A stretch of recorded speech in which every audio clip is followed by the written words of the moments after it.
Ma vision sur l'amour, c'est l'idéal, ça serait mon double au masculin. Quelqu'un de sentimental, romantique, mais avec beaucoup de caractère qui sait me tenir tête. C'est de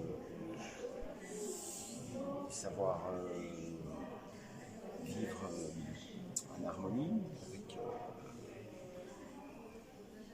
une personne de valeur, tout en lui donnant de l'amour.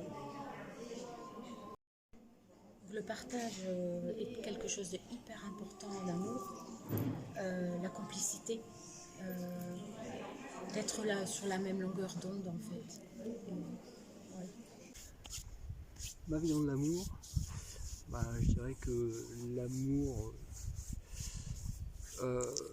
c'est quelque chose donc d'inconditionnel. Donc partant de là, ma vision de l'amour, c'est vraiment être dans l'attente de l'autre, sans forcément vouloir de retour. Et puis voilà, partager des choses, mais absolument pas être dans un rapport de domination, dans un rapport de conflit.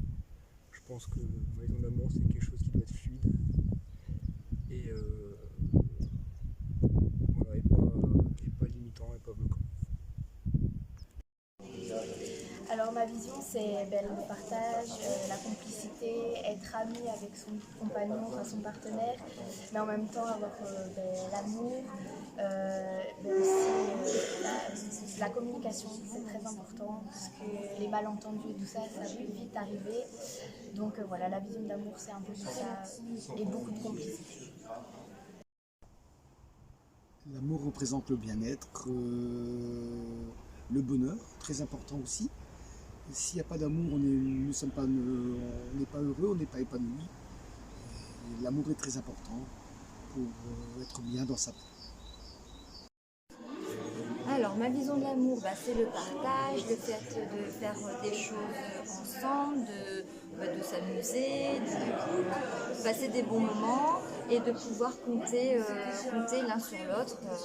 Voilà. Mais de toujours sentir l'amour, le vrai amour, quoi. Et pas que être ami.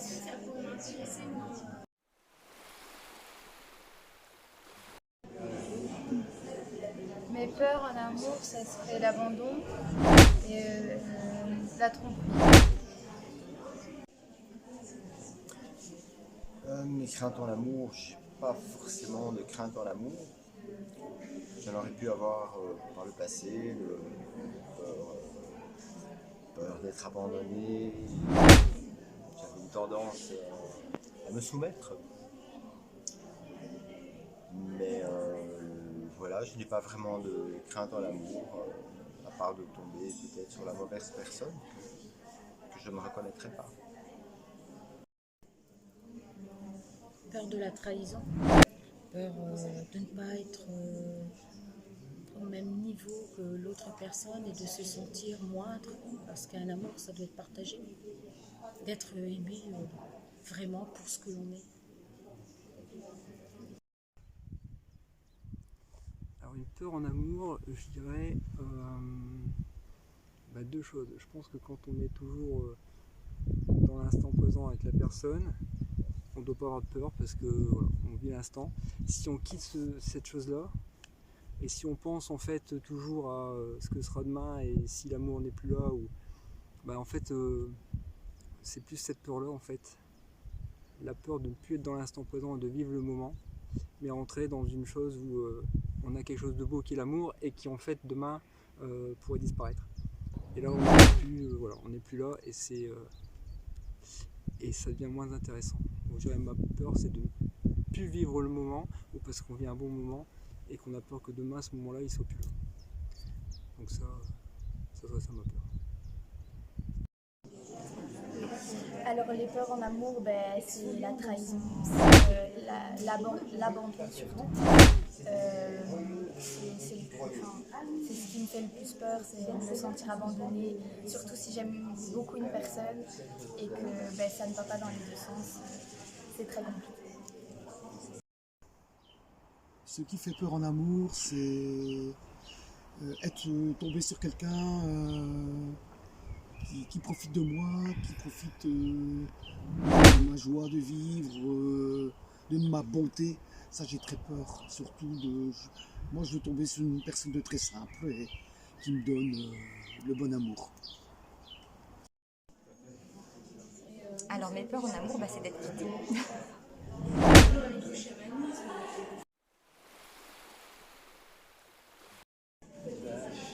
Alors pour moi, le sexe, c'est pas le plus important dans l'amour, mais c'est quelque chose qui permet d'unir un couple et ça a son importance quand même. Pour moi, le sexe est quand même important, une relation simple, et quand il se fait dans un partage. Et je suis une personne qui serait incapable de faire l'amour avec une personne s'il n'y a pas de sentiment. Alors le sexe dans un couple, forcément, c'est l'union de personnes qui s'aiment et qui partagent, comment dire, je trouve pas mes mots là, qui partagent l'affection, l'amour que l'on a, quoi. C'est un plus, c'est un complément à l'amour en fait. Et le sexe dans tout ça. Alors je pense que le sexe, c'est ce qui vient sublimer effectivement l'amour quand deux personnes s'aiment, mais que effectivement l'amour ça vient sublimer, c'est vraiment quelque chose que les deux personnes doivent vouloir. Bien sûr, hormis ce qui peut être d'ordre de la pulsion mécanique, etc. Donc le sexe, je pense que c'est c'est vraiment ce qui vient sublimer dans l'amour. L'amour, donc ça donne un degré encore supplémentaire.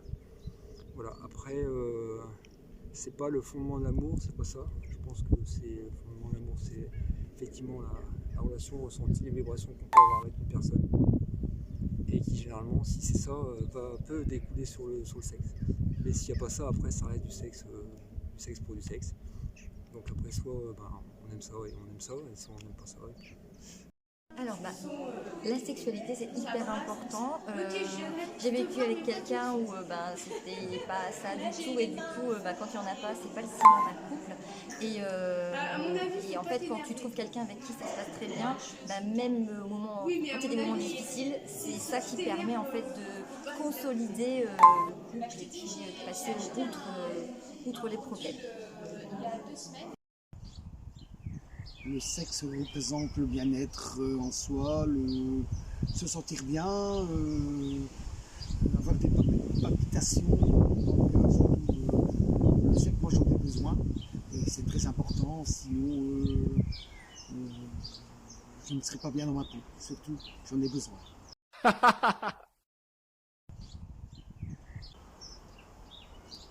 T'en veux plus, Paco? Tu recommences?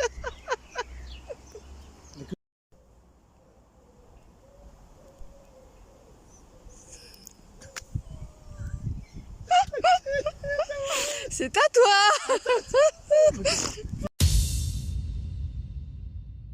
Alors, nous avons posé trois questions en fait. Quelle est ta vision de l'amour? Quelles sont tes peurs en amour? Et le sexe dans tout ça. On peut voir qu'il y a beaucoup de similitudes, que ce soit homme, femme, il n'y a qu'un genre, le genre humain en fin de compte. On a tous plus ou moins la même vision, si on fait fi de ses peurs bien entendu, et on a les mêmes doutes, les mêmes peurs également, la même vision du sexe aussi dans la notion du couple. Alors pour résumer, qu'est-ce qu'on peut se rendre compte dans ces témoignages? À la question « Quelle est ta vision de l'amour ?», le mot-clé qui ressort très souvent, c'est la notion de partage, de partager avec quelqu'un, de vivre des choses avec quelqu'un. Cette notion de partage, moi j'aime beaucoup parce que c'est différent La notion de besoin ou de manque qui fait référence à la relation toxique. Donc là, on a vraiment des définitions saines. C'est pour ça que j'ai posé la question, la vision de l'amour. C'est pas forcément la réalité, mais la vision de l'amour, on voit bien que c'est la même pour tout le monde dans cette notion de partage. Partager, c'est quoi? C'est partager ce qu'il y a de meilleur en nous avec l'autre.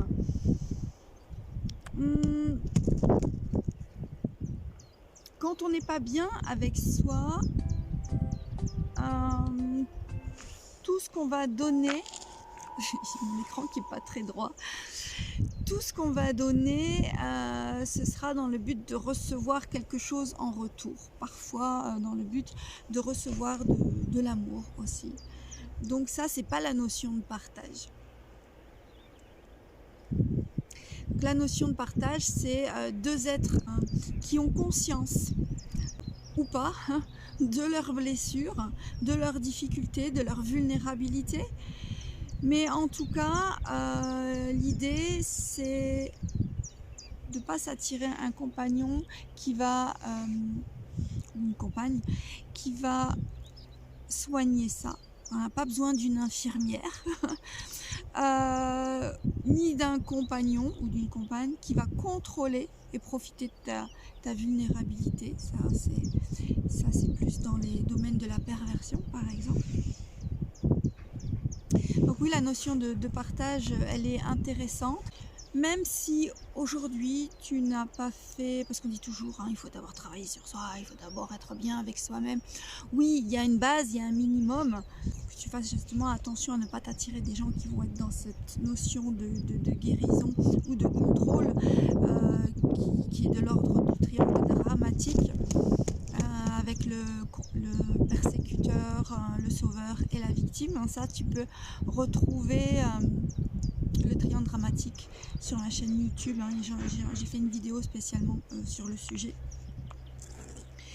Donc même si on n'est pas arrivé totalement au bout du chemin, parce que je pense que de toute façon c'est le chemin de toute une vie, si on s'attire à un compagnon ou une compagne bienveillante qui va ne pas profiter de ça, ensemble vous pouvez évoluer, vous faire miroir et grandir. Et là c'est vraiment intéressant ce type de relation.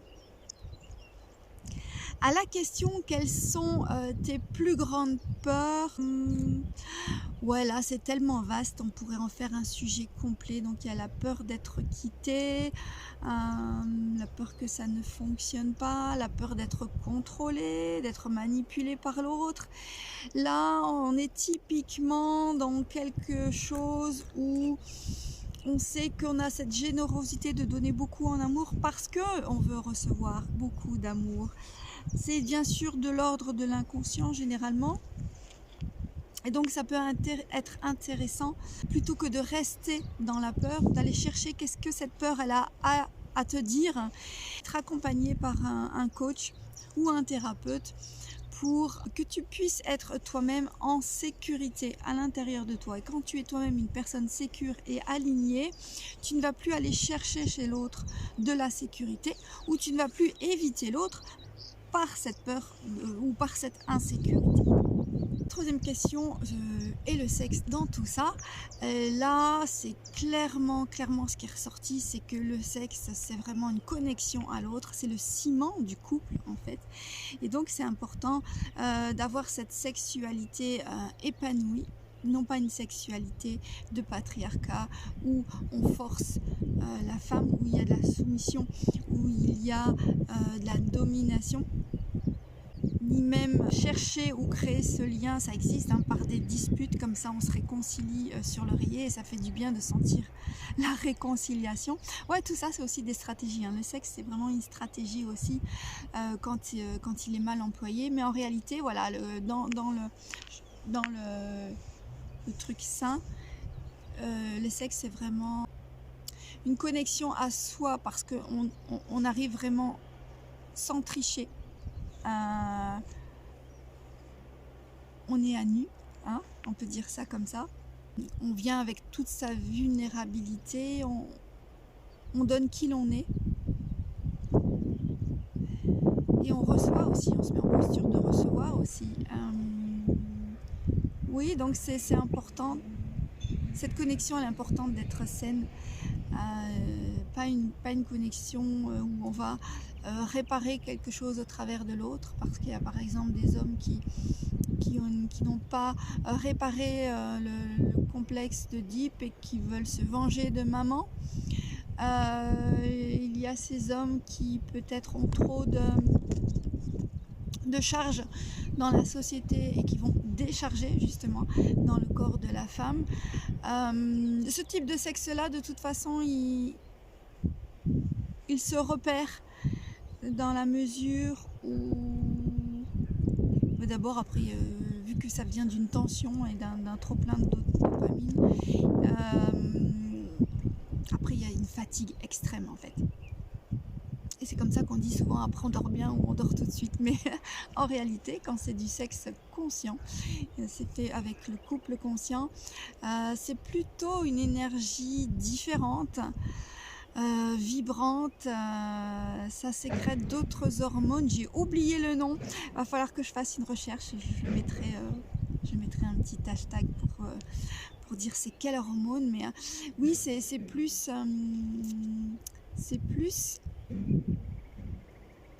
quelque chose de l'ordre du bonheur, hein, où on plane et on peut planer encore comme ça plusieurs jours, plusieurs semaines.